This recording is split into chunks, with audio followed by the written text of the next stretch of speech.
You just wanna do what you feel because you're living in the flesh. You got comfort in captivity, but this is not your race. Michael 2 and 10, we ain't adopt European culture. It was pushed on us. This nation ain't under God, they enemies of us. Everything he told us don't do, they making it legal. Killing babies before birth, man, abortion is evil. A child is a child, even if it's a fetus. I'm tired of the lies, all they do is mislead us. On my knees, I'm pleading, and the lies don't believe them. They deceitful creatures, such as dry like leeches. On our ancestor back, they built this wicked nation. Ain't no way to make it right, it ain't no justification. Here counsels on our behalf to set up indoctrination. LGBTQ, I don't care, it's abomination. You can't counsel me, cause I don't want the fame. I just wanna wake up my people and break the chain. You just wanna do what you feel, yeah, yeah.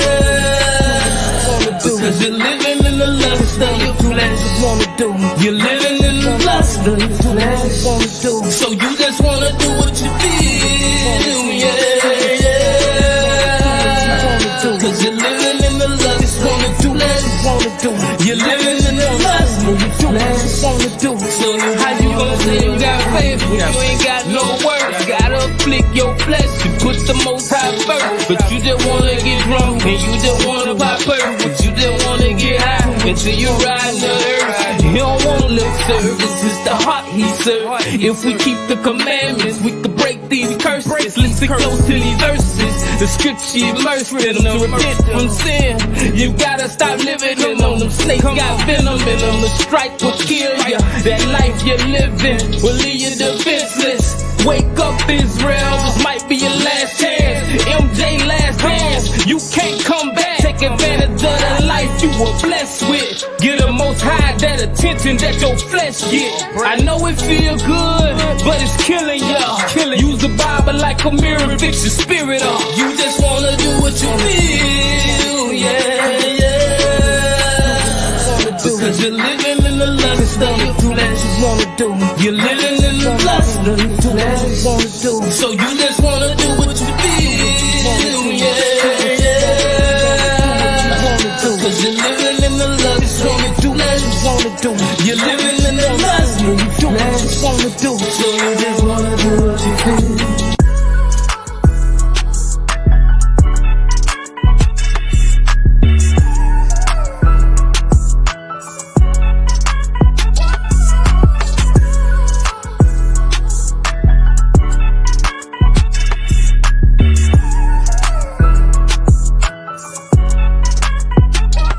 Can't tell me nothing about life if you don't know pain.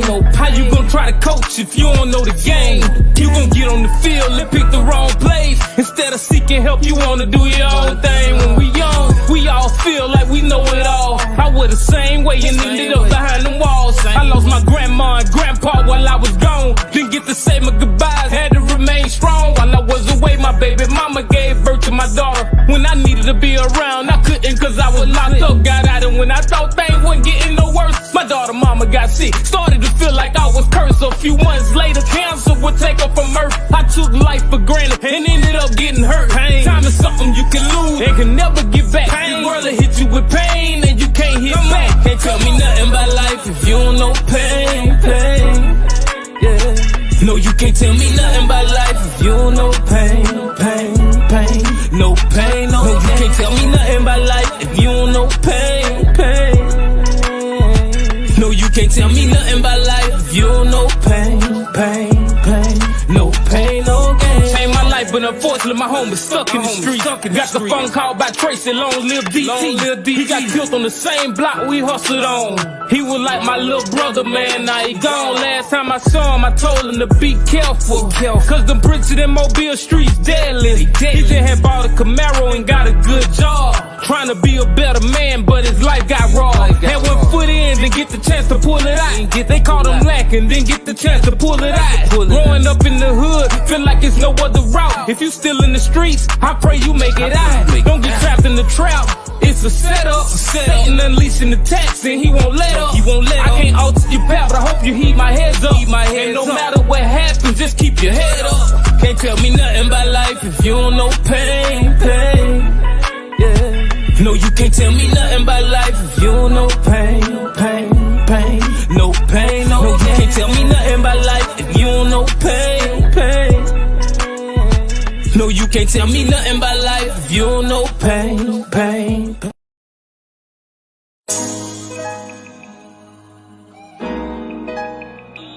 Yeah. I just wanna live my life, they wanna take it. Live every day like it should last and don't forsake it. Just remember that your life is what you make it. Your life is what you make it. I just wanna live my life, they wanna take it. Live every day like it should last and don't forsake it. Just remember that your life is what you make it. Your life is what you make it. Another dead body laying cold in the streets. Tell me when will it stop? When will we increase the peace? Can't even trust the cops. We getting killed by police. Supposed to protect and serve. They pull triggers instantly. The mystery, tell me where it's all about black leaders. And these baby having babies on nobody won't teach. Emancipation proclamation. And we still ain't got freedom. Generation got potential. Don't nobody wanna lead them. Let them feed it. Tools that they need to defeat us. It's corruption, it begins from the womb to the fetus. Mama ain't got no sense. The daddy ain't got no sense. And he ain't making no dollars, so we ain't making no sense. He hit the block and try to hustle, cause he gotta pay the rent. With no real understanding of how real it can get. My people perish from a lack of knowledge. Don't comprehend the risk. I hear they souls speaking from the grave. It sounds like this. I just wanna live my life, they wanna take it. Live every day like it should last and don't forsake it. Just remember that your life is what you make it. Your life is what you make it. I just wanna live my life, they wanna take it. Live every day like it should last and don't forsake it. Just remember that your life is what you make it. Your life is what you make it. Another black male killed his old lady. Ain't that much love in the world, you dudes gone crazy. Now tell me this, who in the world gon' raise your baby? Who? All that selfish thinking plagues a whole generation. If she don't wanna be with your bro, then leave her. If she don't respect you, take heed, will she make you be? Cause let's be honest, some women will call you out your name just to provoke you, make you crazy, make you go insane. If she a thought you catch a cheat, you better let it burn. Cause you're gonna be ready to kill her when she do it again and you get burned. With our young black male, I'm concerned. Cause we gon' wipe ourselves out if we don't learn. It ain't no Malcolm, ain't no Martin, ain't no Garvey. My people hunger for knowledge and we starving. It's just too much silence, let's address the issue. Cause it's too late when the reaper come and get you. I just wanna live my life, they wanna take it. Live every day like it should last and don't forsake it. Just remember that your life is what you make it. Your life is what you make it. I just wanna live my life, they wanna take it. Live every day like it should last and don't forsake it. Just remember that your life is what you make it. Your life is what you make it. Another family member lost their life to cancer. Government got trillions of dollars, they ain't got the answer. Yeah, let them tell it, but they can't fool me cause I know better. Won't release the cure, they make a killing off medicine. I ain't a reverend, but I made this song to preach the truth. God put it on my heart, sent me here to reach the youth. Research Dr. Stevie, he had a diet with veggies and fruit. He cured every major disease and he had proof. He died mysteriously and that's the ironic truth. If you don't think they took him out, then shorty, you a fool. I done lost friends and family to this deadly disease. Almost every family in America can relate to me. I'm about to bury my uncle tomorrow, man, you feel me? The most serial killer cancer just keeps killing. Live your life to the full as long as you live it. And all my people, stop the violence, stop the killing. I just wanna live my life, they wanna take it. Live every day like it should last and don't forsake it. Just remember that your life is what you make it. Your life is what you make it. I just wanna live my life, they wanna take it. Live every day like it should last and don't forsake it. Just remember that your life is what you make it. Your life is what you make it. I just wanna live my life, they wanna take it. Live every day like it should last and don't forsake it. Just remember that your life is what you make it. Your life is what you make it. I just wanna live my life, they wanna take it. Live every day like it should last and don't forsake it. Just remember that your life.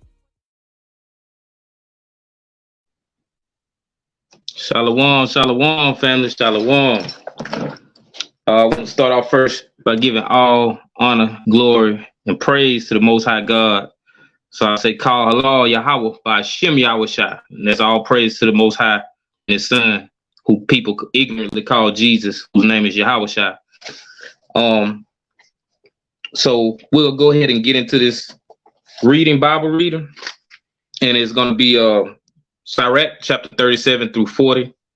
And it's going to be some good edification and some well-needed knowledge about food. And what we consume on a daily basis is going to be backed up with scripture. And I'll go ahead and get started reading. Brother, if you could display your screen.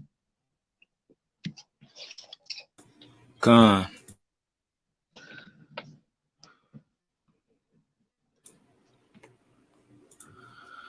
am I clear? Con. Con.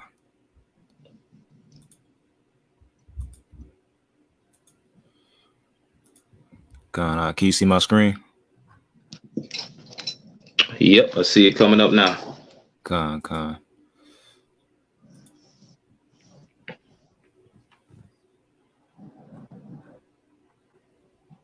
All right, for whoever want to read along, we do have it displayed on the screen. And if y'all could go ahead and give a like to the video and share it. And I'll go ahead and get started. Just Sirach 37, starting at verse 1. Every friend saith, I am his friend also. But there is a friend which is only a friend in name. Is it not a grief unto death when a companion and friend is turned to an enemy? O wicked imagination, whence camest thou in to cover the earth with deceit? There is a companion which rejoiceth in the prosperity of a friend, but in the time of trouble will be against him. There is a companion which helpeth his friend for the belly, and taketh up the buckler against the enemy. Forget not thy friend in thy mind, and be not unmindful of him in thy riches. Every counselor extolleth counsel, but there is some that counseleth for himself. Beware of a counselor, and know before what need he have, for he will counsel for himself, lest he cast the lot upon thee, and say upon thee, thy way is good, and afterward he stand on the other side to see what shall befall thee. Consult not with one that suspecteth thee, and hide thy counsel from such as envy thee. Neither consult with a woman touching her of whom she is jealous, neither with a coward in matters of war, nor with a merchant concerning exchange, nor with a buyer of selling, nor with an envious man of thankfulness, nor with an unmerciful man touching kindness, nor with the slothful for any work, nor with a hireling for a year of finishing work, nor with an idle servant of much business. Hearken not unto these in any matter of counsel, but be continually with a godly man, whom thou knowest to keep the commandments of the Lord, whose mind is according to thy mind, and will sorrow with thee, if thou shalt miscarry. And let the counsel of thine own heart stand, for there is no man more faithful unto thee than it. For a man's mind is sometime wont to tell him more than 7 watchmen that sit above in a high tower. And above all this, pray to the Most High, that he will direct thy way in truth. Let reason go before every enterprise, and counsel before every action. The countenance is a sign of changing of the heart. 4 manner of things appear, good and evil, life and death, but the tongue ruleth over them continually. There is one that is wise and teacheth many, and yet is unprofitable to himself. There is one that sheweth wisdom in words, and is hated. He shall be destitute of all food. For grace is not given him from the Lord, because he is deprived of all wisdom. Another is wise to himself, and the fruits of understanding are commendable in his mouth. A wise man instructeth his people, and the fruits of his understanding fail not. A wise man shall be filled with blessing, and all they that see him shall count him happy. The days of the life of man may be numbered, but the days of Israel are innumerable. A wise man shall inherit glory among his people, and his name shall be perpetual. My son, prove thy soul in thy life, and see what is evil for it, and give not that unto it. For all things are not profitable for all men, neither have every soul pleasure in everything. Be not unsatiable in any dainty thing, nor too greedy upon meats. For excess of meats bringeth sickness, and surfeiting will turn into choler. By surfeiting have many perished, but he that taketh heed prolongeth his life. And I'm gonna get my first few scriptures that I want to make a point in this chapter.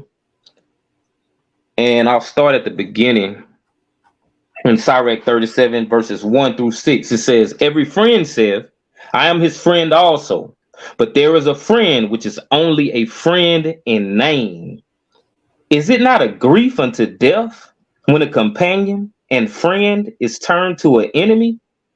O wicked imagination, whence camest thou in to cover the earth with deceit? There is a companion which rejoiceth in the prosperity of a friend, but in the time of trouble will be against him.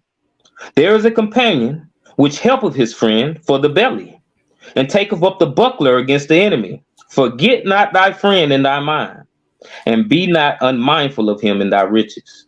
I'm pretty sure most of us can agree that in our lifetime, as long as we've lived, we've had the, I won't say benefit because it wasn't a benefit. It was the opportunity to see that, someone you thought was a friend and you loved as a friend, you treated like a friend, did things for, was always there for them. Times got hard for them, you ain't go nowhere. Times got hard for you, they ain't nowhere to be found. It seemed like every time you had some money, they was always coming around. Like, I'm pretty sure all of us have dealt with that. So, when we look at what these scriptures are telling us, we have to know that we have to prove a friend, because, verse 1 says, every friend saith, I'm his friend also. But there is a friend which is only a friend in name.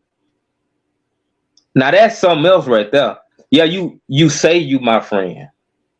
That ain't good enough. That's the same thing that we go through with our relationship with the Most High and with the Messiah, is that people say that they serve the Most High God or that he's their friend, but they don't do what he wants them to do.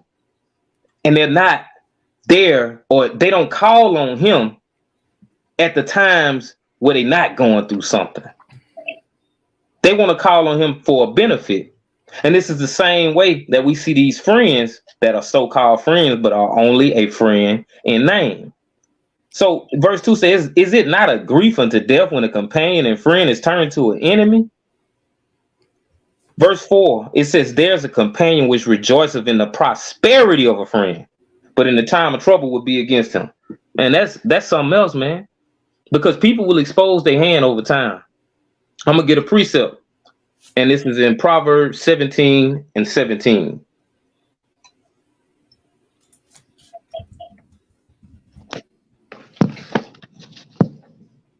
And it says, a friend loveth at all times, and a brother is born for adversity. So a true friend is a friend that when you meet this person, they just a genuine hearted person. They don't care if you're going through something. They're going to be your friend anyway. They're going to try to lift you up when you're going through it. And, that's how we do in a friendship. We scratch each other's back. If that brother ain't got it or that sister ain't got it, if I got it, they got it. Because that's how it's supposed to be. I'm going to grab another scripture, 1 John chapter 4 and verse 1.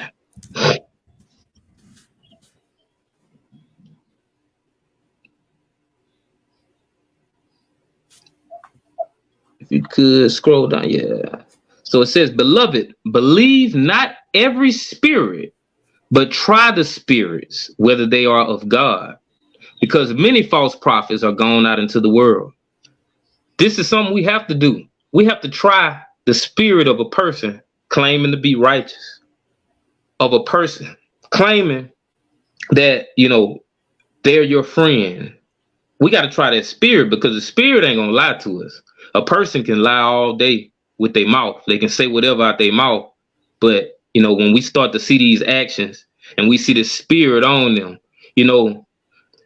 something very important when you dealing with people like, just say relationships, and you start to like somebody and you start to date that person.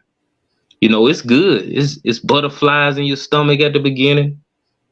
But you got to actually go through some type of adversity to see if this person is really this person. Because people put on masks and you don't really see that person for who they are because they want you to like them. So they're not finna show all the ugly. But, once you allow that person, you give that person the space to be who they are, you get to learn them for who they are. And you either can accept it or not accept it. But we have to be able to allow them space to prove who they really are instead of just running with what we see from the beginning. And brother, if you could grab Proverbs chapter 19 and verse 4.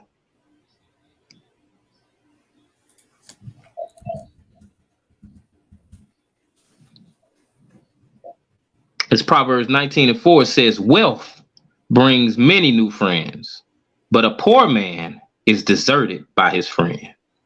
I done seen it happen, man. Plenty of times. I know people I went to school with that ended up being, bummy. They was popular. And, there was nobody there to try to lift that person up.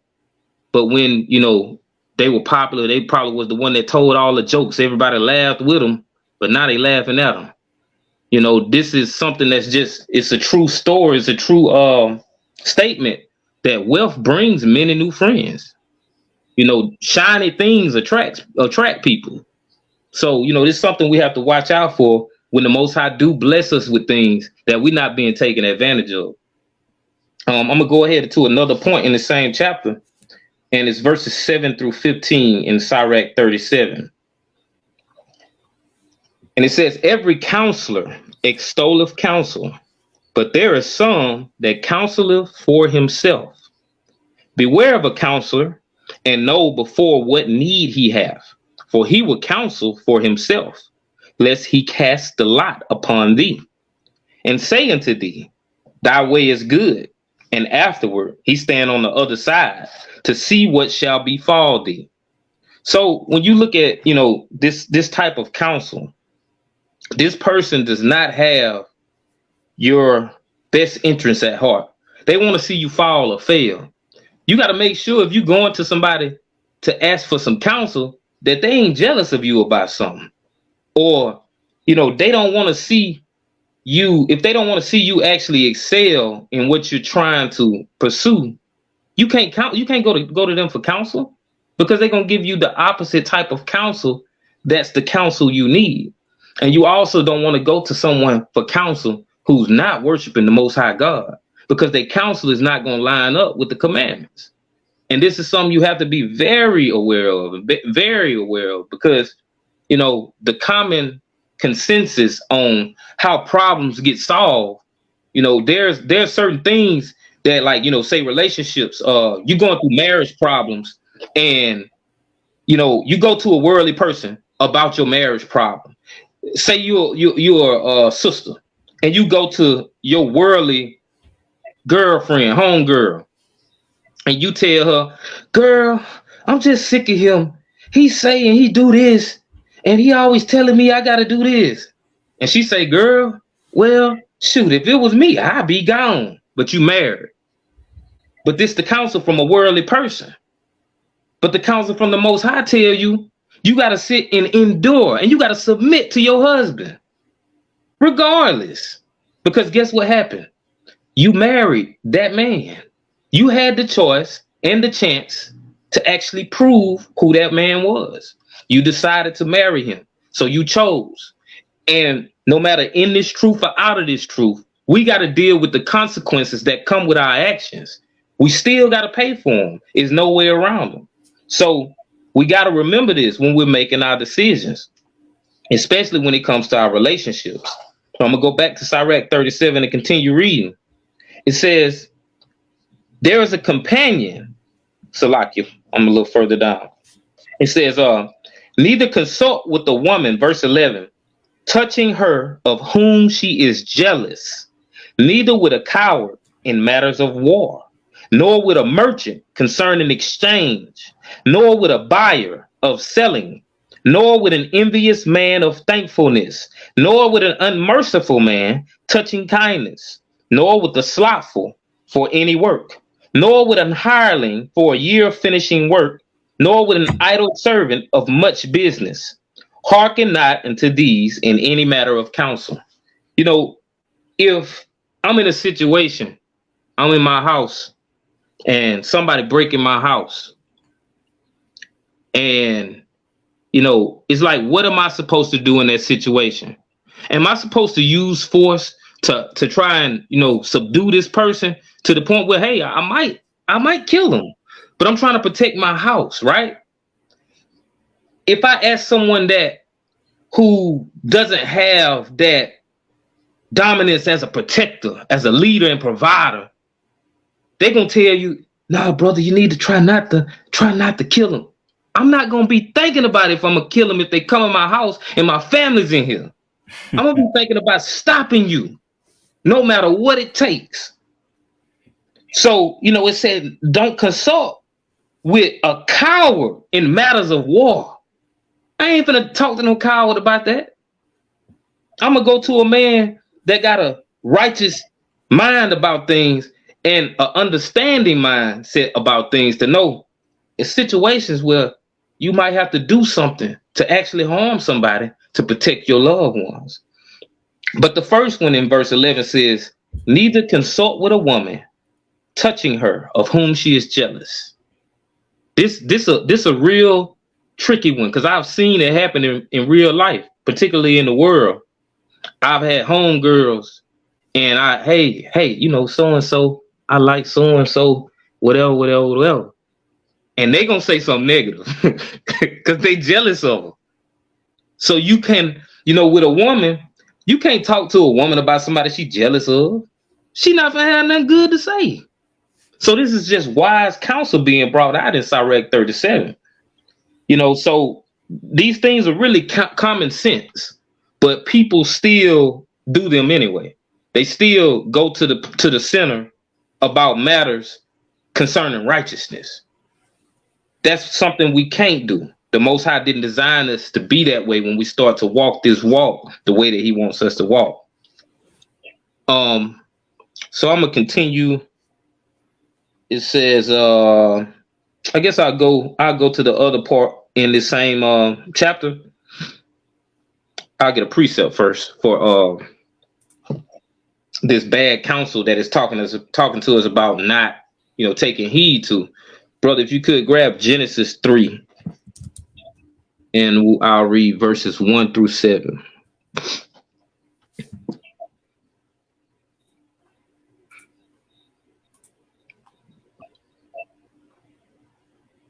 So this is Genesis 3, verse 1. It says, now the serpent was more subtle than any beast of the field which the Lord God had made. And he said unto the woman, yea, have God said ye shall not eat of every tree of the garden? And the woman said unto the serpent, we may eat of the fruit of the trees of the garden, but of the fruit of the tree in the midst of the garden, God hath said, ye shall not eat of it, neither shall ye touch it, lest ye die.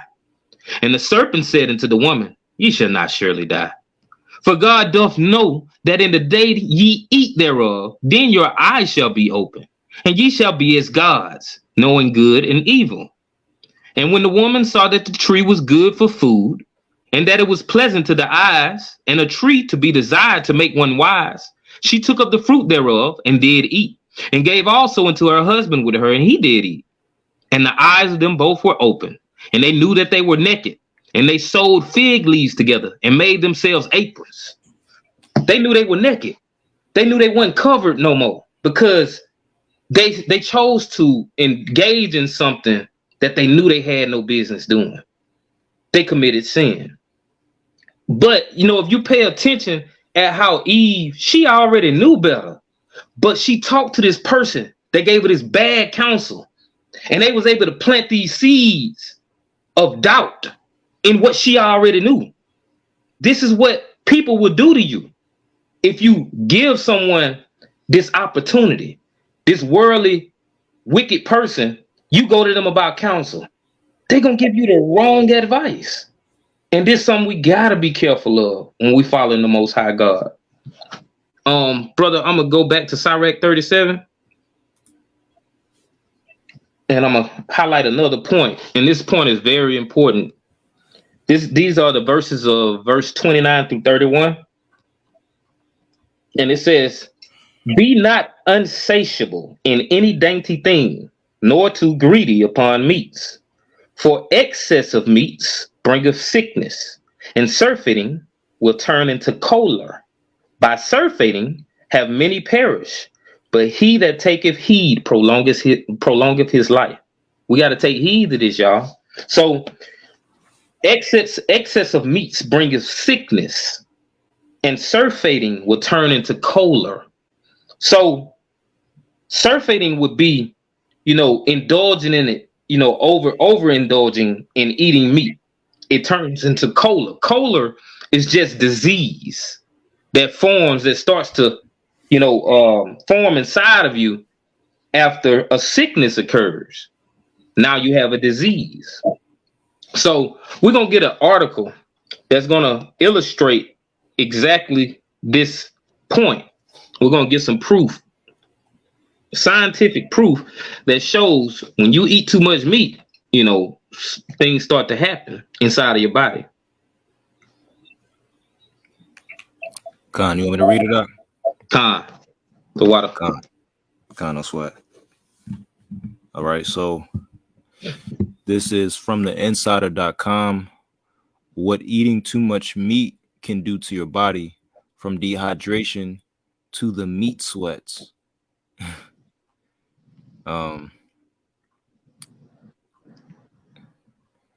And it reads, if you've ever sat down to a heaping helping of meat, you may have noticed a phenomenon known as the meat sweats midway through or shortly after a large meaty meal. You begin to perspire profusely. Although the meat sweats haven't been specifically studied, the mechanism behind them is well known. When you eat, your body has to exert some energy into digesting and processing that food. This is called diet-induced thermogenesis and can actually raise your body temperature slightly.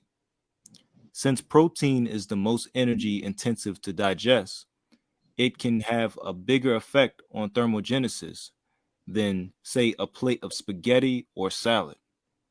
So that huge steak could actually heat you up and cause you to sweat more as a result. Continuing on, all the energy needed to digest a meat-heavy meal could have the added symptom of making you feel sluggish, foggy, or downright sleepy after eating. As you work to digest, your body moves blood flow to your gut to help prioritize that process, which means diverting it from other areas of the body, including your brain. That accounts for the grogginess that sometimes follows a large meal. However, this can be true of unbalanced meals that are too high in carbs or fat, since they can cause insulin and blood sugar levels to spike. So your best bet for sustained energy is including a good mix of all three micronutrients. In addition, some types of meat like beef and turkey are high in tryptophan, an amino acid associated with production of melatonin, a human hormone that regulates sleep. Continuing on, and Salakia for not reading these, your digestion might suffer from a lack of fiber. One consequence of eating too much meat is that you're likely eating fewer other foods, including whole grains and fresh produce. As a result, you might find yourself feeling bloated or suffering from either constipation or diarrhea from poor digestion. Meat contains many nutrients, but an important one it's missing is fiber, an indigestible form of carbohydrate that's crucial for digestion and blood sugar regulation. Without it, you can experience serious uh, gastrointestinal distress, including cramps and worse, as Joe Rogan found out on the all meat diet. A diet high in fiber has been linked to better digestive and overall health. Researchers believe this is because the fiber provides a good food source for beneficial bacteria in the gut, resulting in metabolic benefits. You might be dehydrated from processing all that protein. Another side effect of the protein in a meat-rich diet is that it can take a lot of your body's water to process it, leaving you dehydrated. Although protein is crucial for health, including muscle building and repair, people tend to think they need more than they actually do. The official recommendation for protein is only about 0.36 grams per pound of body weight for most sedentary people, and even athletes don't need more than about a gram per pound of body weight each day. Anything more than that, and your body will use more fluids to flush out the excess nitrogen, according to research. If you don't drink enough water to compensate, you may end up feeling faint, lightheaded, or otherwise unpleasant. If you're trying to lose weight, too much meat could slow your progress. It's true that high protein diets can help with weight loss goals by helping you stay full longer after your meal and providing a slight advantage to calorie burning because of thermogenesis. See previous slide. But if that includes animal protein, it's important to be aware that certain types of meat can be extremely calorie dense, meaning they pack more calories per bite than other foods, like veggies, for instance. Those with the most calories include fattier cuts of meat and processed products like restaurant hamburgers, bacon, ham, and sausage. So if you are trying to lose weight, opt for lean cuts of beef and poultry or fish, all of which tend to have fewer calories per serving. You can increase your risk of diseases like certain cancers and cardiovascular illness. Studies have consistently linked higher consumption of red and processed meat to increased risk of certain cancers, as well as cardiovascular disease. Processed meats like ham, bacon, sausage, and hot dogs are particularly culpable due to the fact that most of them are treated with chemical preservatives called nitrates. These chemicals have been found to be associated with higher risk of colon, kidney, and stomach cancer. Recent research has questioned the epidemiological studies linking meat to health risk, suggesting that perhaps it's less risky than we thought. However, the lead author of that study was found to have received funding from the beef industry, and most mainstream medical experts and nutritionists continue to recommend eating meat in moderation to minimize risk of chronic illness. The water for the reading, brother. So, it talked about those processed meats, y'all. Like, it talks about the ham and the sausage and all that stuff. Even when you think about processed meats, we know that, we keep dietary law. We don't eat ham. We ain't eating no shellfish or nothing like that. But we also know, they make processed sausage, you know, of other kinds, turkey sausages, beef sausages, you know, anything like that of that nature, those things are still not good for us. It's processed meat. They use chemicals to actually preserve this stuff. They use all kind of stuff to preserve this stuff. So we got to limit the intake of processed meat because that stuff's not good.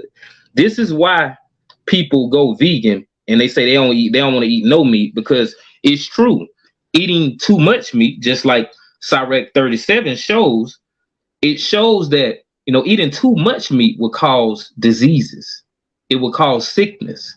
So, you know, it's nothing wrong with eating meat, but it's something wrong with eating too much meat. And it's definitely something wrong with eating a lot of processed meat. Processed foods in general. There's something that we don't need in our diet, because processed foods, they go through a process. This is why it's called processed foods. It goes through a process where they have to do certain things to it to make it have longer shelf life. So we got to beware of these things, because we know our body is our temple. And this is something that the Most High wants us to take care of, because we use it to give service to the Most High. Yeah, definitely dairy also, sis, because that's processed too. When you think about cheese and things of that nature, you know, it's fine to eat some cheese, but you know, you limit your intake on these things because you don't want to end up sick. And so, what I'm gonna go into in a second, I'm gonna give y'all some examples of some herbs that actually help to fight this stuff, to help keep you from getting, you know, mucus buildup, things of that nature that make you actually get sick and get diseases. And these herbs also fight these diseases and fight these illnesses to keep you from getting sick in that nature. But I'm gonna continue. We're gonna go ahead and read Sirach 38, and then we'll get back to those herbs I was telling y'all about. But yeah, you can go ahead and pull Sirach 38 up on the screen.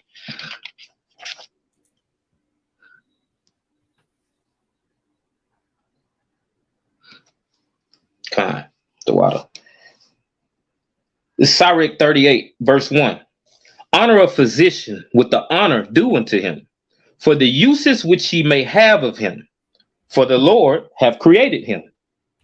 For of the Most High cometh healing, and he shall receive honor of the king. The skill of the physician shall lift up his head, and in the sight of great men he shall be in admiration. The Lord hath created medicines out of the earth, and he that is wise will not abhor them. Was not the water made sweet with wood, that the virtue thereof might be known?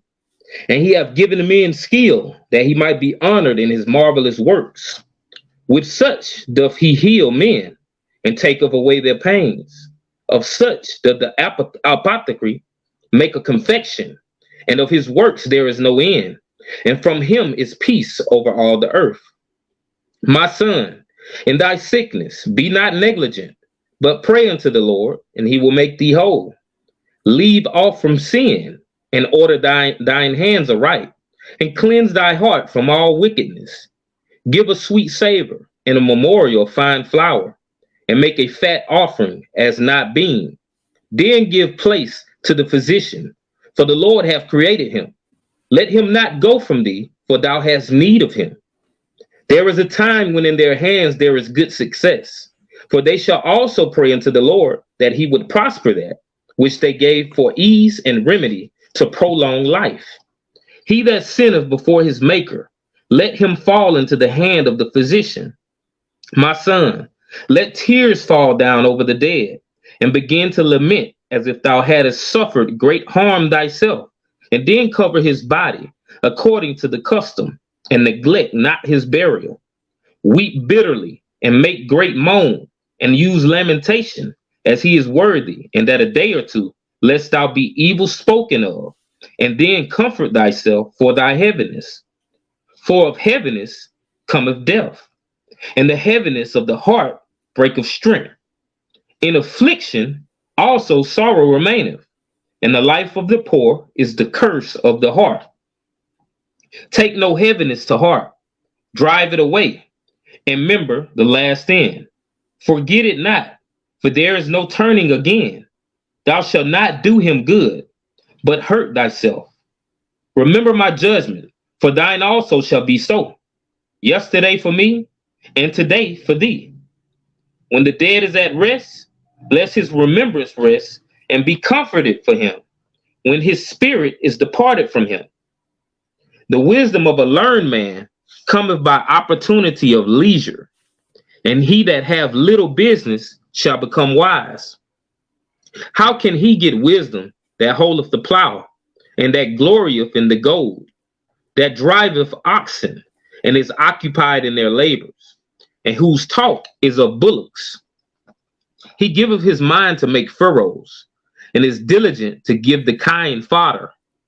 So every carpenter and workmaster that laboreth night and day, and they that cut engrave seals, and are diligent to make great variety, and give themselves to counterfeit imagery, and watch to finish a work.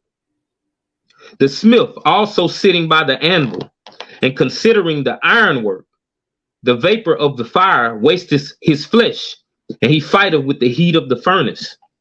The noise of the hammer and the anvil is ever in his ears, and his eyes look still upon the pattern of the thing that he maketh. He setteth his mind to finish his work, and watcheth to polish it perfectly. So doth the potter, sitting at his work, and turning the wheel about with his feet, who is always carefully set at his work, and maketh all his work by number. He fashioneth the clay with his arm, and boweth down his strength before his feet.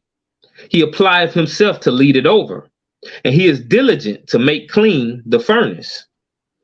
All these trust to their hands, and everyone is wise in his work. Without these cannot a city be inhabited. And they shall not dwell where they will, nor go up and down. They shall not be sought for in public council, nor sit high in the congregation. They shall not sit on the judge's seat, nor understand the sentence of judgment. They cannot declare justice and judgment, and they shall not be found where parables are spoken. But they will maintain the state of the world, and all their desire is in the work of their craft. So I'm going to get a point in verses 1 through 9. Make a point in verses 1 through 9. And it says, honor a physician with the honor due unto him, for the uses which he may have of him.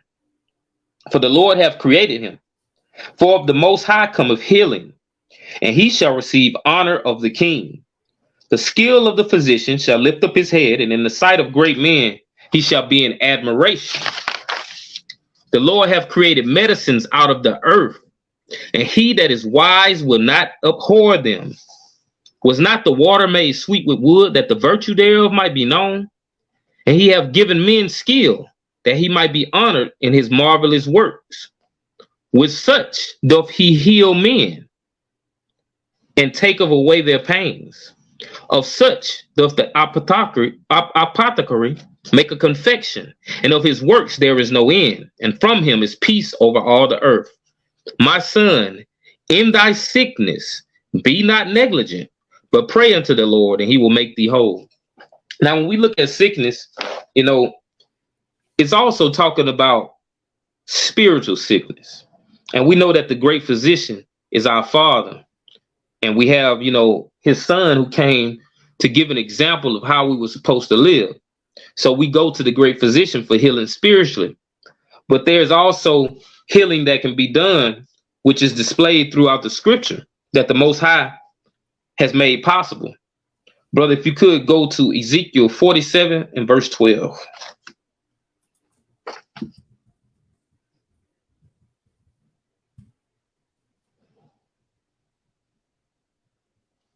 It says, and by the river upon the bank thereof, on this side and on that side, shall grow all trees for meat, whose leaf shall not fade, neither shall the fruit thereof be consumed. It shall bring forth new fruit according to his months, because their waters they issued out of the sanctuary, and the fruit thereof shall be for meat, and the leaf thereof for medicine. So when we look at this, the leaf of that tree being for medicine, this is applicable in, doctrine also. When you have doctrine and you get the fruit from that doctrine that causes you to be holy, it's medicine. It heals us. It causes us to change our life, and it causes us to correct ourselves. This is also the same in the herbs that the Most High God gave us that are for our healing.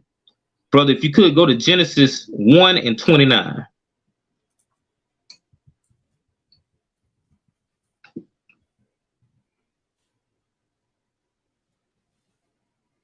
Says, and God said, behold, I have given you every herb bearing seed, which is upon the face of all the earth, and every tree in the which is the fruit of a tree yielding seed. To you it shall be for meat. So we were commanded of what we were supposed to eat that grew from the ground. It was supposed to have seeds. This was the statutes that he gave us about the plants we would eat, that we could eat. So, brother, if you could grab that article, because there's a very common, I won't even call it a plant. There's a very common so-called vegetable that people eat. It's actually not a vegetable. It's actually not a plant. And we're going to get into this to get information about this. And this is dealing with the mushroom. So this is some very important information, y'all. So we're going to go ahead and get this article, and I'll go more into why I brought this article out. You want to read it again, Ark? Con, Gotcha. It's from bestfoodfacts.org, and it's titled, Is the Mushroom a Vegetable? Mushrooms have been a part of the human diet for many, many years and enjoyed in diverse types of dishes. But one question keeps popping up. Is the mushroom a vegetable? And if not, then what is it? You've probably heard before that mushrooms are fungi, but does that mean it's not a vegetable? Or is it both?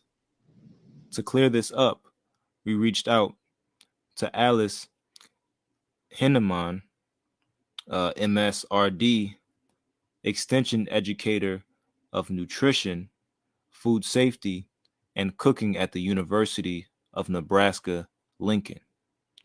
The short answer, Hinneman explained that mushrooms are scientifically classified as fungi because they have no leaves, roots, or seeds and don't need a light to grow. And don't need light to grow. They are not a true vegetable. Mushrooms have no leaves, roots, or seeds and don't need light, so they're not a true vegetable. Continuing on. However, in terms of nutrition, the U.S. Department of Agriculture considers mushrooms to be vegetables because they provide many of the same nutritional attributes as vegetables. According to this study, published in the U.S. National Library of Medicine, National Institutes of Health, mushrooms provide nutrients that bridge across core food groups. Nutrients that can be found in produce, meat, and grains can also be found in mushrooms, and they are a good source of niacin, pantothenic acid, selenium, and copper, providing at least 10% to 19% of the daily value. They are also an excellent source of riboflavin, providing almost 20% of the daily value. Mushrooms are also a source of potassium, dietary fiber, vitamin D, and calcium, four nutrients considered under-consumed by the dietary guidelines for Americans. Mushrooms are botanically classified as fungi and considered a vegetable for nutrition. They provide a wide range of nutrients. Good news for those who love to enjoy mushrooms on pizza and in favorite dishes.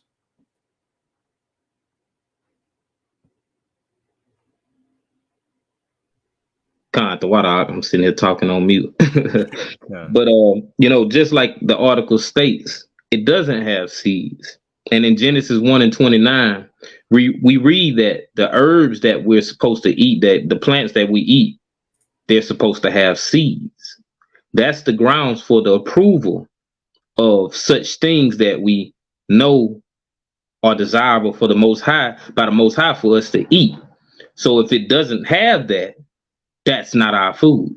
Of course, it talked about the nutrients in it, right?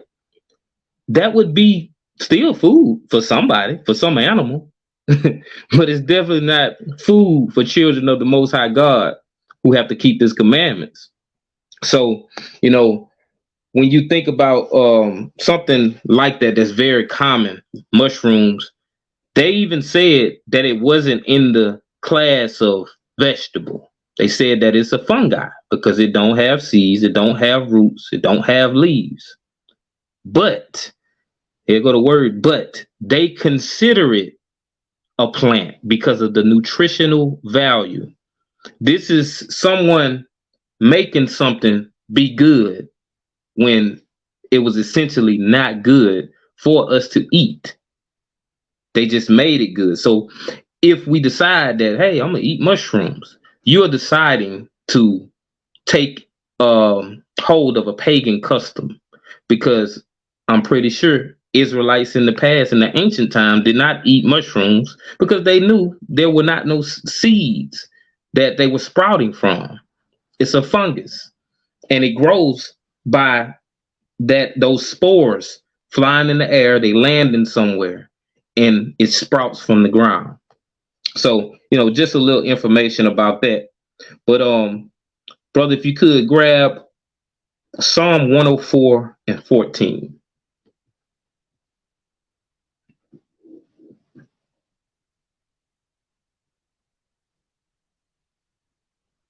It says, He causes the grass to grow for the cattle, and herb for the service of man, that he may bring forth food out of the earth. So we see that herb is for our service. It's supposed to work for us. It's supposed to do things for us to help us. And that's what he created those things for. So we're going to get into some of these different herbs that I know of that actually heal, and they actually protect you from diseases and illnesses. So the first one is going to be burdock root. So burdock root is a blood and liver cleanser, and it's a diuretic. The second one is bladderwrack. Now, bladderwrack is a herb that I don't approve of because it's not just a herb. It also has something in it that is not approved by the Most High God, which we're going to get into. It has seaweed in it, or what some people call sea moss.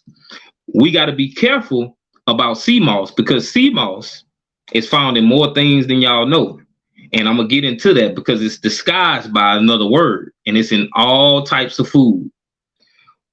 So the next one, which is a very good one, is dandelion.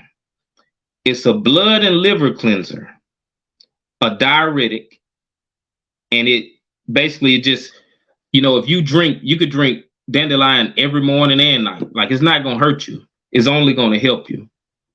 The next one is elderberry. Elderberry combats mucus buildup. It fights colds, and it fights HIV. So if it can fight something like HIV, it can fight pretty much any sickness that tries to attack your immune system if you regularly intake elderberry. The next one is sarsaparilla. I have elderberry right now, and I have some sarsaparilla. So sarsaparilla is a blood purifier. It's a diuretic. It's antibacterial and anti-inflammatory. And I was trying to find my the one here it is, so I can read exactly what it says on mine. It says, the benefits: purifies blood, treats skin conditions, relieves joint pain and headaches, treats sexual impotence, combats anemia, bind with toxins from body, and treats rheumatoid arthritis. So these things are very good for us to use, and they natural. They come straight from the earth, and they are, approved by what the Most High gave us as standards as far as what to follow when we go to ingest herbs for the cleansing of the body. So I'm gonna go ahead and get this next scripture, which is in Leviticus 11.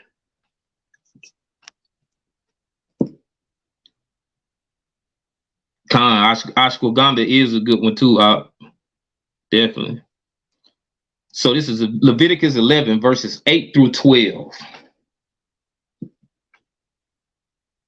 And it says, "Of their flesh shall ye not eat, and their carcass shall ye not touch. They are unclean to you." Well, so like it should have started at 9.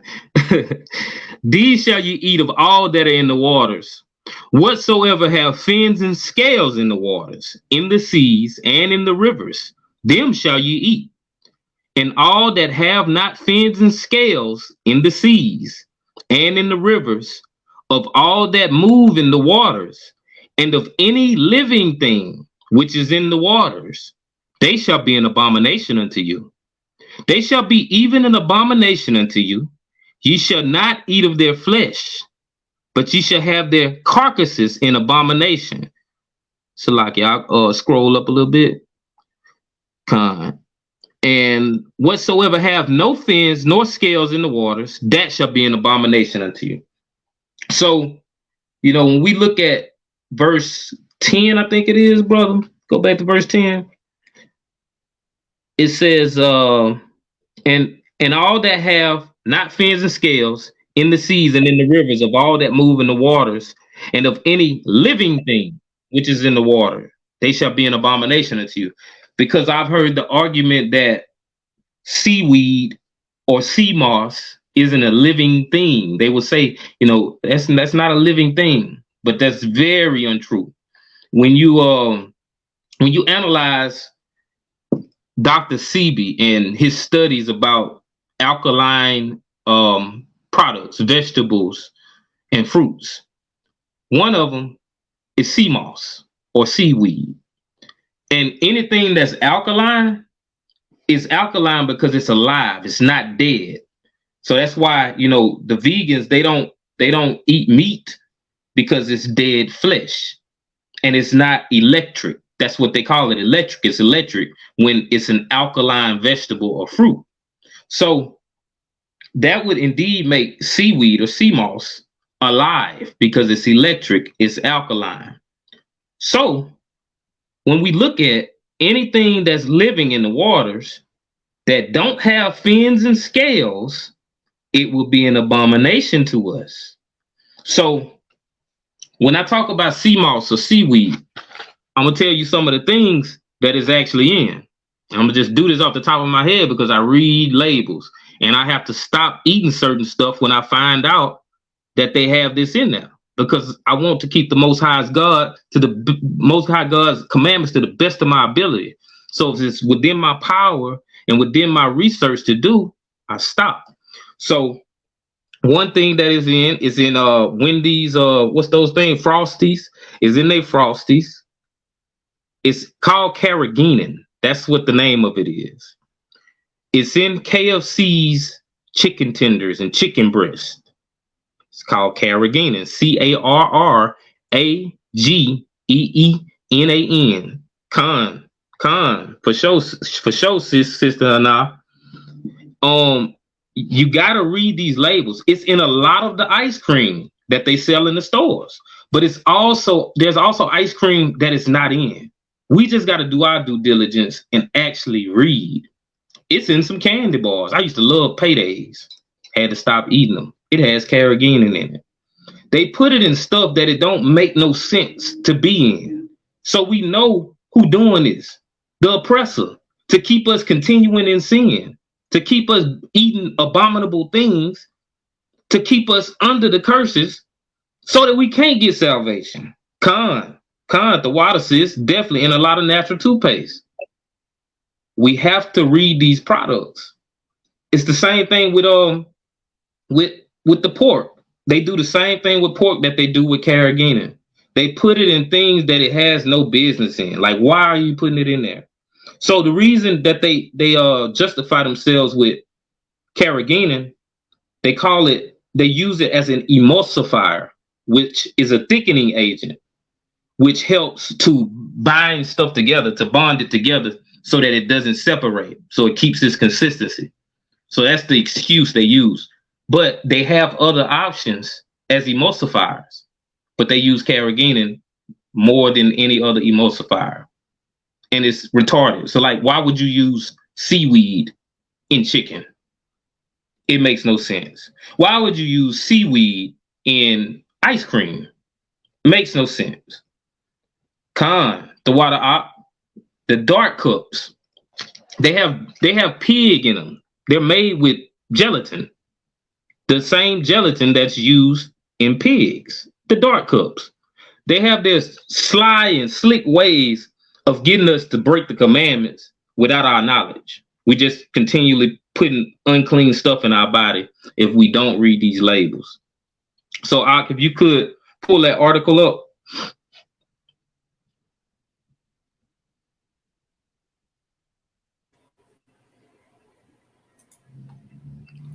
Can I be heard? Con. All right. So this is from everydayhealth.com. What is sea moss? Irish moss, a complete scientific guide. And it reads, if you've pursued some of the latest superfoods and weight loss supplement fads online, you may have come across a supplement called sea moss, sometimes referred to as Irish moss. Irish moss is a superfood that has recently gained widespread popularity after glowing endorsements from celebrities like Kim Kardashian, says Jessica Cho, MD, the founder of wellness at Century City, her personal practice in Los Angeles. What is sea moss? The scientific name for sea moss is Chondrus crispus, which is a species of red algae that grows on rocky coastlines along the Atlantic coast across the British Isles, continental Europe, and North America. It is a small, spiky, or frilly seaweed that resembles red leaf lettuce, except it can come in a variety of colors, from yellow-green to dark purple. The main component of sea moss is carrageenan, a gelatinous substance used to thicken a variety of foods, including dairy products, processed meats, and infant formula. Carrageenan is also used in cosmetics and medications. Sea moss has a long history of being used for purported nutritional and medicinal benefits. Some evidence points to the use of sea moss in Chinese medicine as far back as 600 BC and by 400 BC, and it had become a food source across the British Isles. Sea moss proved an important source of nutrition in Ireland during the Great Famine in the mid-19th century, and Irish immigrants later established seaweed farms in the United States. Following agar shortages during World War II, sea moss increased in popularity as a replacement food, thickener, and emulsifier. Today, some of those same properties have sea moss making an appearance in the aforementioned wellness products, and there might be some merit to the claims, though research is limited and sea moss may not be appropriate for everyone. You can cut it right there. Con. So, we see that it said that it was used by the Chinese during the BC times. That's before the Messiah was had actually arrived. So it shows you that it originated the use of it originated in a heathen culture. And so now this heathen culture has come full to the forefront of American culture, and especially black culture. Our people use the heck out of some sea moss. And we just catch on to stuff and just go to doing stuff because it becomes popular, not knowing that these things are not what the Most High God told us to actually engage in. But yeah, the brother, he also said something about enzymes, and the water for that, brother. Enzymes, like when we'll use something as simple as cheese. With cheese, there are enzymes in cheese. Some cheese has the natural enzymes from the cow, but some enzymes use pig enzymes. Like, why would they do that? Ain't that retarded? The cheese comes from the cow. Just use the enzymes from the cow.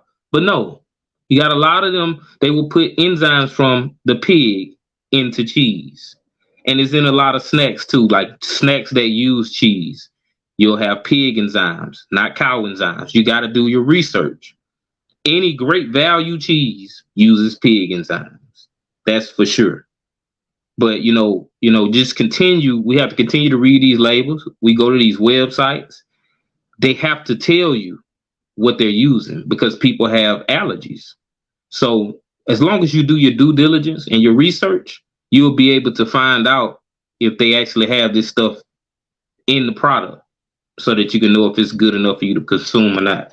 But we'll continue going on to Sirach 39. Hey, brother, you got anything you want to bring out before I move on? No, I'm all good out the water. All right, so this is Sirach 39, verse 1.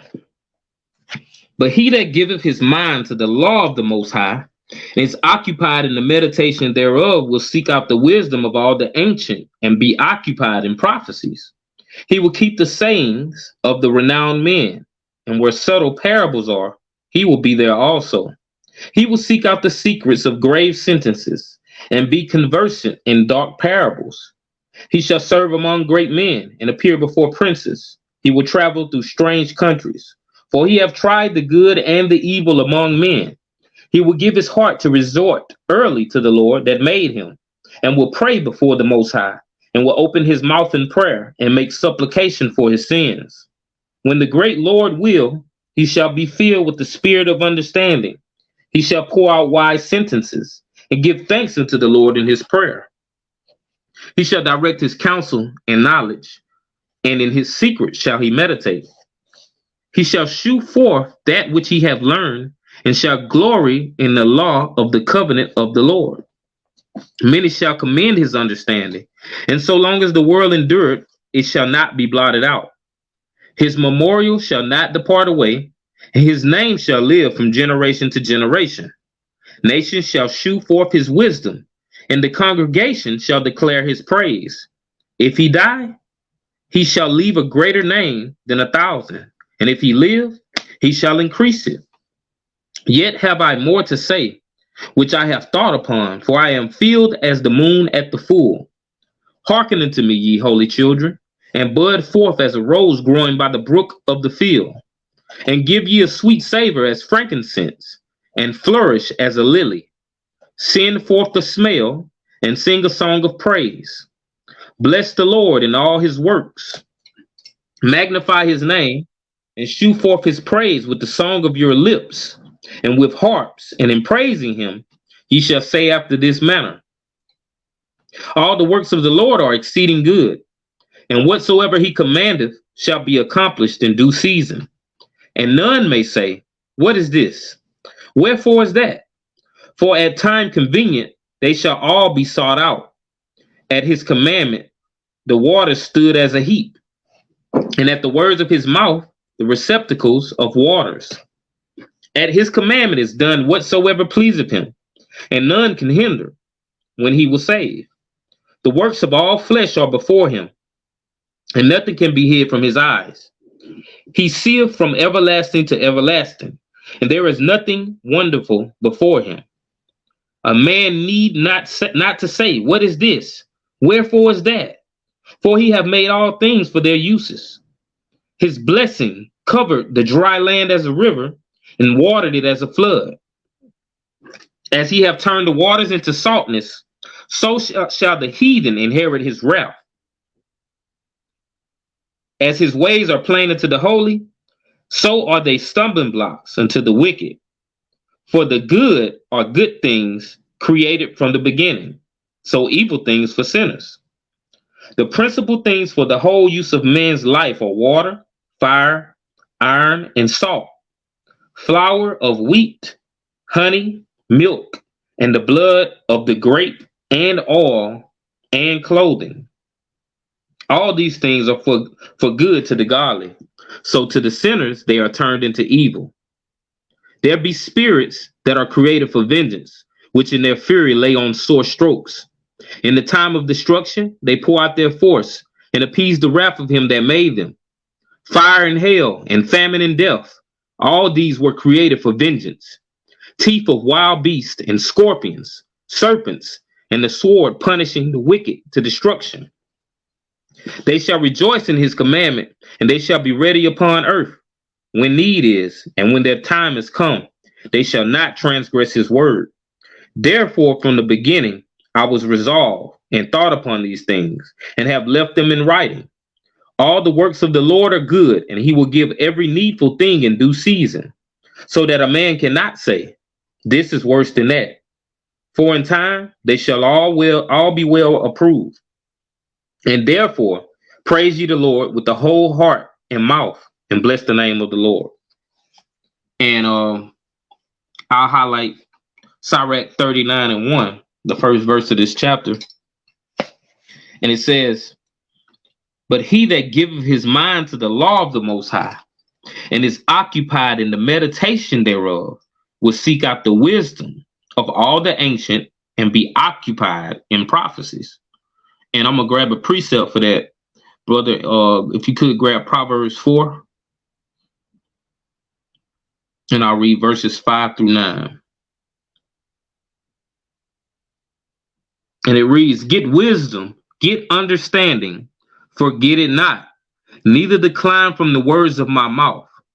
Forsake her not, and she shall preserve thee. Love her, and she shall keep thee. Wisdom is the principal thing. Therefore, get wisdom. And with all thy getting, get understanding.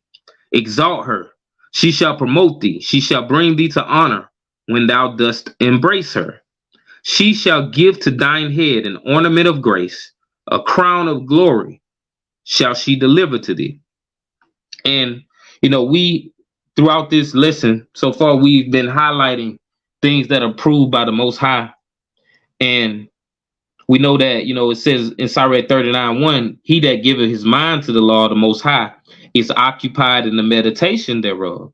So when we meditate on these things and we actually look at why the Most High has designed things the way he has, he wants to protect us from ourselves.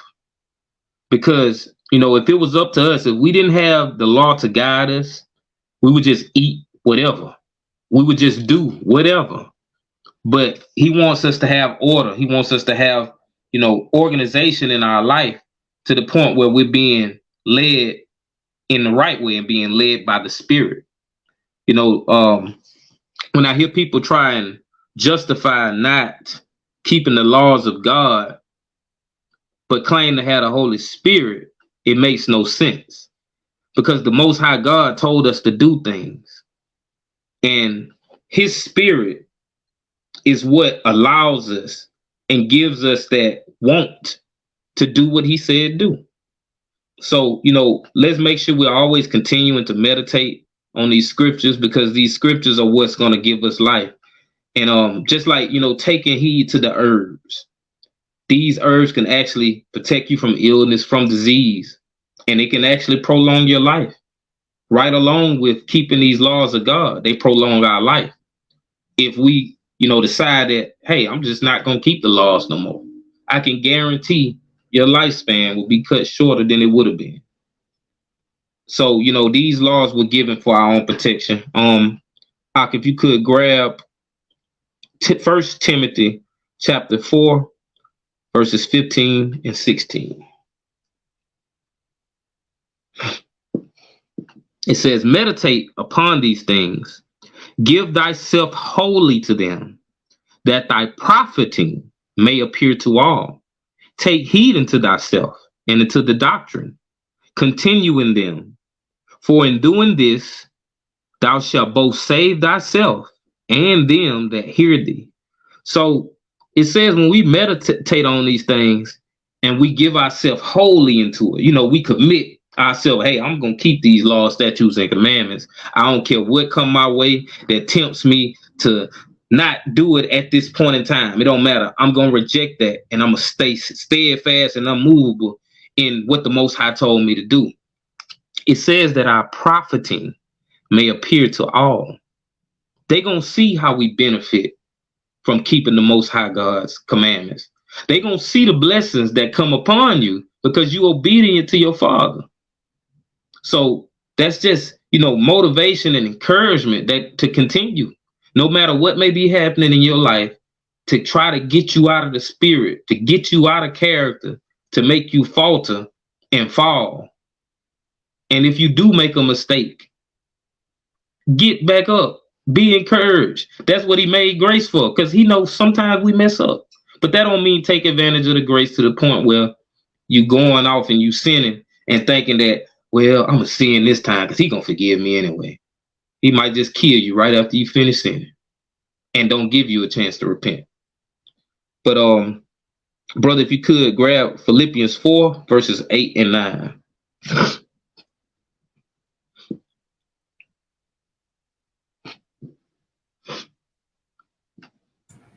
Hey, Salaki, can you call the verse one more time?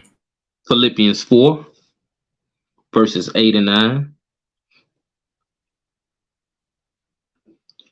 Finally, brethren, whatsoever things are true, whatsoever things are honest, whatsoever things are just, whatsoever things are pure, whatsoever things are lovely, whatsoever things are of good report, if there be any virtue, and if there be any praise, think on these things. Those things which ye have both learned and received and heard and seen in me, do, and the God of peace shall be with you. It's so easy for us to get sidetracked with the carnal matters, especially when stuff ain't going our way. Stuff ain't going our way. We start getting, caught up and sidetracked with complaining and worried about stuff that we don't even have no control over anyway. We can't change it by complaining.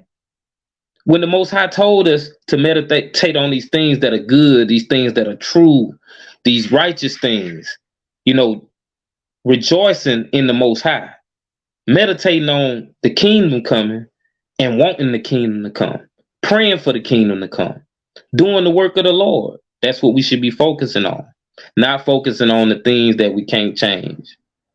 Just continuing to meditate and pray that the Most High give us strength to endure whatever we might be going through. If you could grab Daniel 12, verses 1 through 4.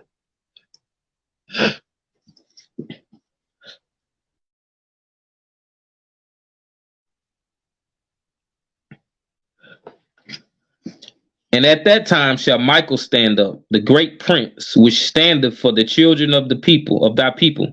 And there shall be a time of trouble, such as never was since there was a nation, even to that same time. And at that time, thy people shall be delivered, everyone that shall be found written in the book. And many of them that sleep in the dust of the earth shall awake, some to everlasting life, and some to shame and everlasting contempt. And they that be wise shall shine as the brightness of the firmament, and they that turn many to righteousness as the stars forever and ever. But thou, O Daniel, shut up the words and seal the book, even to the time of the end. Many shall run to and fro, and knowledge shall be increased. We living in a time where people are running, brothers and sisters are running to and fro, and knowledge is being increased. And we gotta decide whether we're gonna be those that we get these righteous garments and usher into the kingdom, or we're gonna be those that fail and come under contempt. So this is something that the Most High is, doing, and he's being fervent in it. We see it complete, like it's completely speeding up in his own time. He's making sure this word is going out, and the more it goes out, the closer we get to the kingdom coming in. But brother, if you got any points in this chapter, you can bring it out before I go to the last chapter. No points on this side. Definitely beautiful points though. The water, all praise.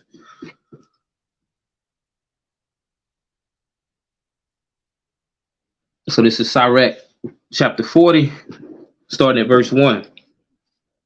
Great travail is created for every man, and a heavy yoke is upon the sons of Adam.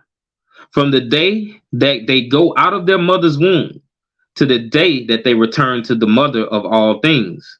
Their imagination of things to come and the day of death trouble their thoughts and cause fear of heart. From him that sitteth on the throne of glory unto him that is humbled in earth and ashes. From him that weareth purple in a crown unto him that is clothed with a linen frock. Wrath and envy, trouble and unquietness, fear of death and anger and strife. And in the time of rest upon his bed is his night's sleep, do change his knowledge. A little or nothing is his rest, and afterward he is in his sleep, as in a day of keeping watch, troubled in the vision of his heart, as if he were escaped out of a battle. When all is safe, he awaketh and marveleth that the fear was nothing. Such things happen unto all flesh, both man and beast, and that is sevenfold more upon sinners. Death and bloodshed, strife and sword, calamities, famine, tribulation, and the scourge. These things are created for the wicked, and for their sakes came the flood. All things that are of the earth shall turn to the earth again, and that which is of the waters doth return into the sea. All bribery and injustice shall be blotted out, but true dealing shall endure forever. The goods of the unjust shall be dried up like a river, and shall vanish with noise, like a great thunder and rain. While he openeth his hand, he shall rejoice, so shall transgressors come to naught. The children of the ungodly shall not bring forth many branches, but are as unclean roots upon a hard rock. The weed growing upon every water and bank of a river shall be pulled up before all grass. Bountifulness is as a most fruitful garden, and mercifulness endureth forever. To labor and to be content with that a man have is a sweet life, but he that findeth a treasure is above them both. Children and the building of a city continue a man's name, but a blameless wife is counted above them both. Wine and music rejoice the heart, but the love of wisdom is above them both. The pipe and the psaltery make sweet melody, but a pleasant tongue is above them both. Thine eye desireth favor and beauty, but more than both corn while it is green. A friend and companion never meet amiss, but above both is a wife and with her husband. Brethren and help are against time of trouble, but alms shall deliver more than them both. Gold and silver make the foot stand sure, but counsel is esteemed above them both. Riches and strength lift up the heart, but the fear of the Lord is above them both. There is no want in the fear of the Lord, and it needeth not to seek help. The fear of the Lord is a fruitful garden, and covereth him above all glory. My son, lead not a beggar's life, for better it is to die than to beg. The life of him that dependeth on another man's table is not to be counted for a life, for he polluteth himself with other men's meat. But a wise man, well nurtured, will beware thereof. Begging is sweet in the mouth of the shameless, but in his belly there shall burn a fire.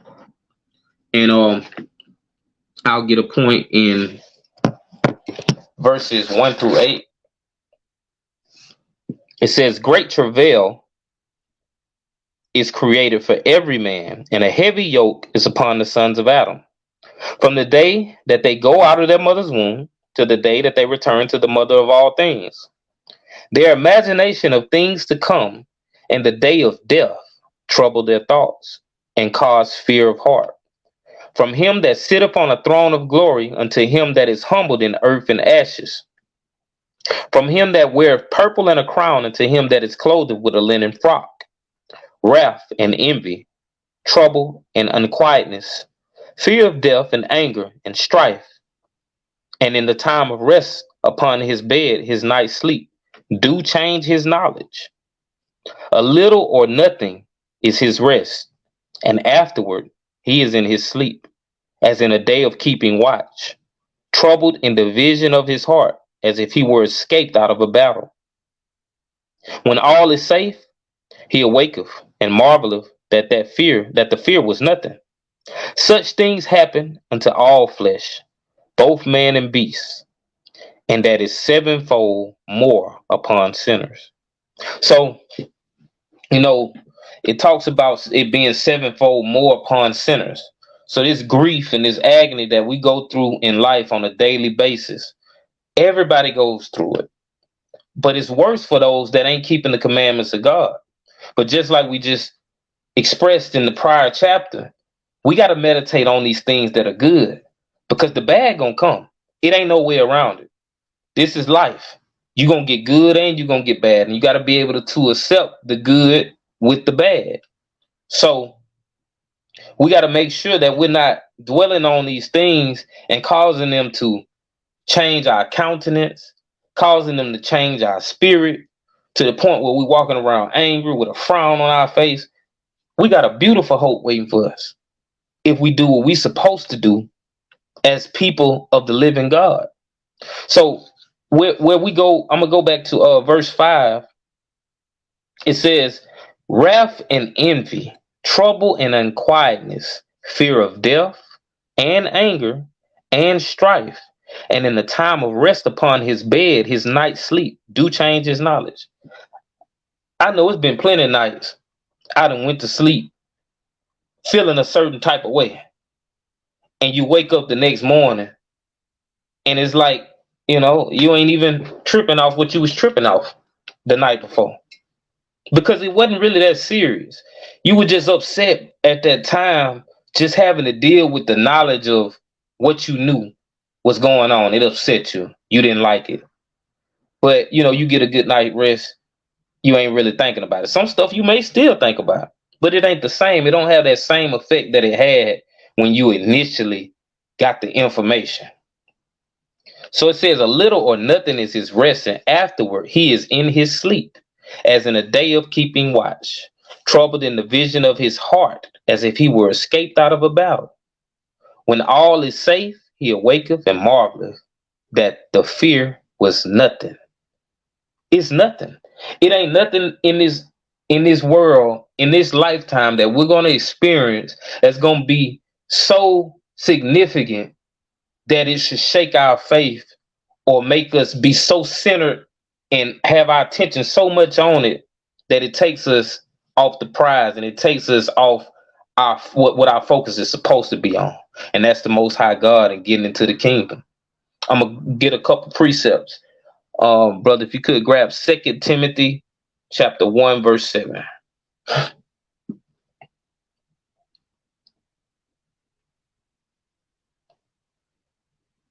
And it says, for God hath not given us the spirit of fear, but of power and of love and of a sound mind. So that spirit of fear, it don't come from the Most High God. When we start to have a spirit of fear, that's not the Holy Spirit operating. That's another spirit that's trying to throw you off of the course that you're on. I'm going to grab another precept in Matthew 6. I'm going to read verses 25 through 34. It says, therefore I say unto you, take no thought for your life, what ye shall eat or what ye shall drink, nor yet for your body, what ye shall put on. Is not the life more than meat, and the body than raiment? Behold the fowls of the air, for they sow not, neither do they reap, nor gather into barns, yet your heavenly Father feedeth them. Are ye not much better than they? Which of you by taking thought can add 1 cubit unto his stature? And why take ye thought for raiment? Consider the lilies of the field, how they grow. They toil not, neither do they spin. And yet I say unto you that even Solomon in all his glory was not arrayed like one of these. Wherefore, if God so clothe the grass of the field, which today is and tomorrow is cast into the oven, shall he not much more clothe you, O ye of little faith? Therefore, take no thought, saying, what shall we eat? What shall we drink? Or wherewithal shall we be clothed? For after all these things do the Gentiles seek. For your heavenly Father knoweth that ye have need of all these things. But seek ye first the kingdom of God and his righteousness, and all these things shall be added unto you. Take therefore no thought for the morrow shall take thought for the things of itself. Sufficient unto the day is the evil thereof. So scroll back up to verse 32 out. And it says, for after all these things do the Gentiles seek. For your heavenly Father knoweth that ye have need of all these things. So when it's speaking of these Gentiles, these can be your own people that are not even keeping the commandments, because we know what the spirit of the world does. The spirit of the world causes our people to fall in love with money as their God.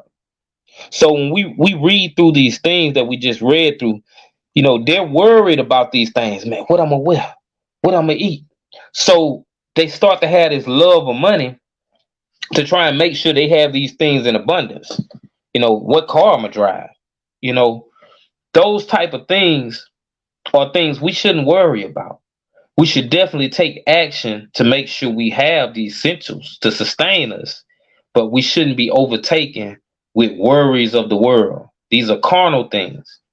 We got to make sure we're being spiritual and not carnal, moving in the spirit. I'm going to grab one more precept in Isaiah 26.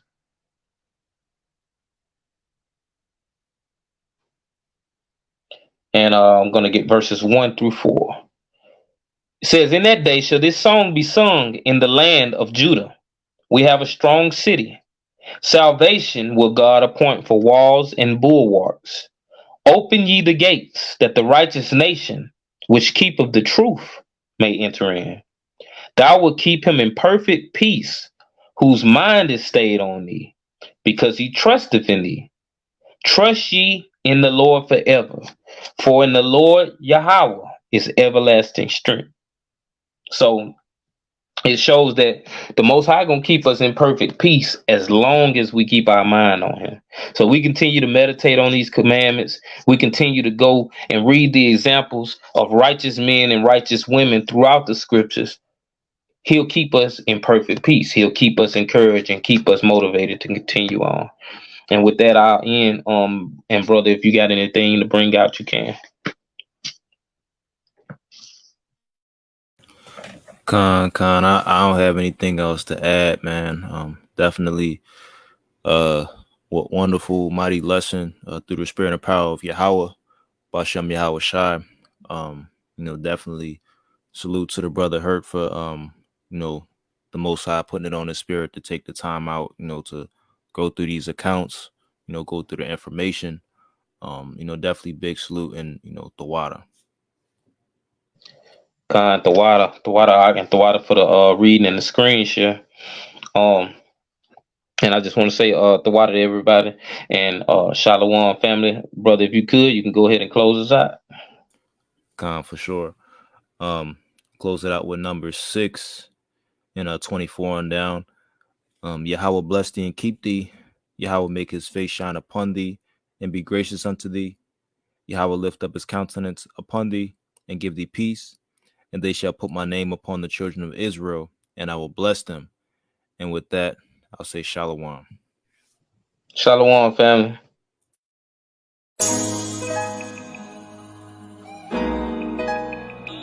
Yeah.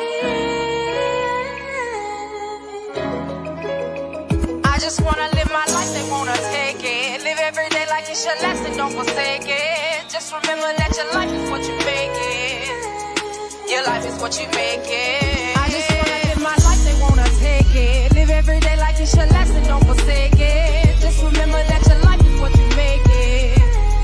Your life is what you make it. Another dead body laying cold in the streets. Tell me, when will it stop? When will we increase the peace? Can't even trust the cops. We getting killed by police. Supposed to protect and serve. They pull triggers instantly. The mystery, tell me where it's all about black leaders. And these baby having babies. Don't nobody want teach. Emancipation proclamation. And we still ain't got freedom. Generation got potential. Don't nobody wanna lead them. Let them feed us.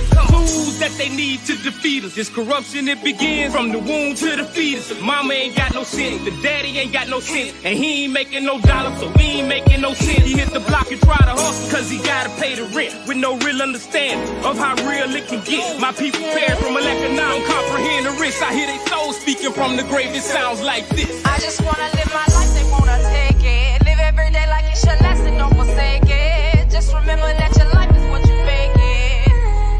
Your life is what you make it. I just wanna live my life, they wanna take it. Live every day like it's your last and don't forsake it. Just remember that your life is what you make it. Your life is what you make it. Another black male killed his old lady.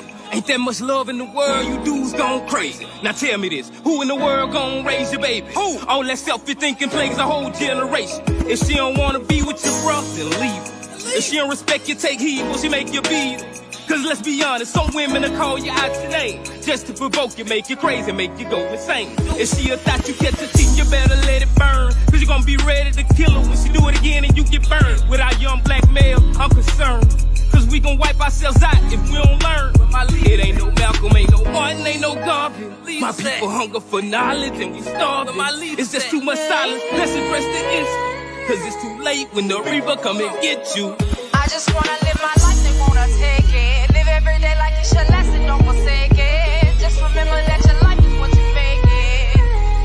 Your life is what you make it. I just wanna live my life, they wanna take it. Live every day like it's your last and don't forsake it. Just remember that your life is what you make it. Your life is what you make it. Another family member lost their life to cancer. Government got trillions of dollars, they ain't got the answer. Yeah, let them tell it, but they can't fool me cause I know better. Won't release the cure, they make a killing off medicine. I ain't a reverend, but I made this song to preach the truth. God put it on my heart, sent me here to reach the youth.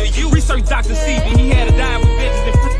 He cured every major disease and he had proof. He died mysteriously and that's the ironic truth. If you don't think they took him out, then shorty, you a fool. I done lost friends and family to this deadly disease. Almost every family in America can relate to me. I'm about to bury my uncle tomorrow, man, you feel me? The most serial killer cancer just keeps killing. Live your life to the full as long as you live it. And all my people, stop the violence, stop the killing. I just wanna live my life, they wanna take it. Live every day like it's your last and don't forsake it. Just remember that your life is what you make it. Your life is what you make it. I just wanna live my life, they wanna take it. Live every day like it's your last and don't forsake it. Just remember that your life is what you make it. Your life is what you make it. I just wanna live my life, they wanna take it. Live every day like it's your last and don't forsake it. Just remember that your life is what you make it. Your life is what you make it.